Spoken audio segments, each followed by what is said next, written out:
ஊர்ல இருந்து வரீங்க?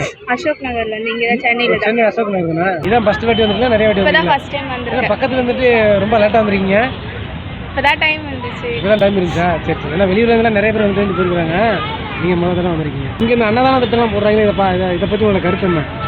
நல்லா தான் இருக்கு. இன்னும் ஒன்று சாப்பிட்றதுக்கு இடம் இல்லைண்ணா. இங்கே சாப்பிட்றதுக்கு இடம் இல்லை. அது பெரிய ட்ராபேக்காக தான் இருக்கு இந்த இடத்துல. சாப்பாடு போடுறாங்க, அதெல்லாம் சூப்பர் தான். கோவில் மாதிரி இருக்கு, பார்க்கவே நல்லா இருக்கு. எல்லாமே சாப்பிட்றதுக்குன்னு ஒரு இடம் இல்லை. அந்த சைடு சும்மா அந்த மாதிரி இல்லை, பந்தல் மட்டும் போட்டிருந்தாலே போதும். இடம்லாம் நல்லா இருக்கு. ஒரு பந்தல் போட்டிருந்தா நல்லா இருந்திருக்கும். மழை பெஞ்சா அது மட்டும் தான் இங்க. வேற இதுல மிச்சபடி எல்லாமே சூப்பரா இருக்கு. கோவில் மாதிரி இருக்கு, எல்லாம் நல்லா இருக்கு. அரசியல் இப்போ இந்த 2024 தேர்தலில் வந்து ஒரு விஜய பிரபாகரன் வந்து ஒரு 4000 வாக்கு வித்தியாசம் தான் வந்து வெற்றி வாய்ப்பு நடந்துட்டாரு. அதை பத்தி உங்களோட கருத்து?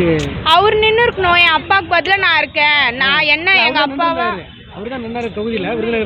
இனிமே சொல்றேன். தனியா யார் கூடயும் எதுவும் இல்லாம தனியா அவர் மட்டும் நின்று நான் என் அப்பா இடத்துல நான் இருக்கேன், நான் என் அப்பா மாதிரி நான் ஆட்சி பண்ணுவேன், என்ன நம்பி ஓட்டு போடுங்க அப்படி நின்று இருக்கணும் அவரு. அந்த மாதிரி நின்றுந்தா எல்லாரும் சப்போர்ட் பண்ணிருப்பாங்க. உங்களுக்கு ஓட்டு உரிமை இருக்குதா? இருக்குது.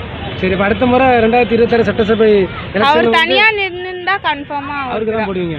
இந்த கூட்டணி கரெக்டான கூட்டணியில் சேராதனால வெற்றி நான் நிக்கிறேன், என் அப்பா இடத்துல நான் இருக்கேன் அப்படின்னு அவர் இருந்திருக்கணும். அவர் இருந்த மாதிரி நானும் பண்ணுவேன், நான் செய்வேன். அவர் நின்றுந்தானா கன்ஃபார்ம். அவங்க அப்பா வந்து விருத்தாச்சலத்துல வந்து தனியாக நின்று ஜெயிச்சாரு. அது போல என்ன நம்புங்க, நான் என் அப்பா இடத்துல இருக்கேன்னு அவரு அவங்க அப்பா எப்படி தனியா இருந்தாரோ அந்த மாதிரி அவரும் இருக்கணும். அவ்வளவுதான். சரி சரி, நன்றி நன்றி.